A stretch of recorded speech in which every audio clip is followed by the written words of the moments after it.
এই উপলক্ষে এদিন মেহেদীপুর এক্সপোর্টার্স অ্যাসোসিয়েশন, সীমান্ত ট্রাক ওয়েলফেয়ার অ্যাসোসিয়েশন এবং মেহেদীপুর সিএনএফ এজেন্টস ওয়েলফেয়ার অ্যাসোসিয়েশনের পক্ষ থেকে যৌথভাবে এক স্মরণসভা আয়োজন করা হয়। মেহেদীপুর স্থলবন্দর এলাকায় আয়োজিত এই স্মরণসভায় হাজির ছিলেন প্রয়াত রামচন্দ্র ঘোষের ছেলে তথা বিশিষ্ট সমাজসেবী প্রসেনজিৎ ঘোষ সহ অন্যান্য বিশিষ্টজনেরা।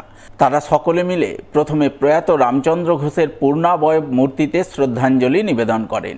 এরপর সকলে মিলে তাঁর স্মৃতিচারণায় অংশ নেন। আজকে আমাদের মেহেদীপুর এক্সপোর্টার অ্যাসোসিয়েশন এবং সীমান্ত truck owners welfare association, CNF association এবং লেবার অ্যাসোসিয়েশনের উদ্যোগে আমাদের মেহেদীপুরে আমার বাবা তথা রামচন্দ্র ঘোষ ওনার ৯তম মৃত্যুবার্ষিকী পালন করা হয়। এখানে আমাদের যত ব্যবসায়িক মহল থেকে শুরু করে লোকাল মেম্বার এবং আরও অন্যান্য যারা বাইরে থেকে এসেছেন তারা উপস্থিত ছিলেন আজকে এই আমার বাবার মৃত্যুবার্ষিকীতে। এবং এই মৃত্যুবার্ষিকী আমরা প্রতি বছরই বাবার 29 তারিখ জুলাই প্রতি বছরই এই মৃত্যুবার্ষিকী পালন করি।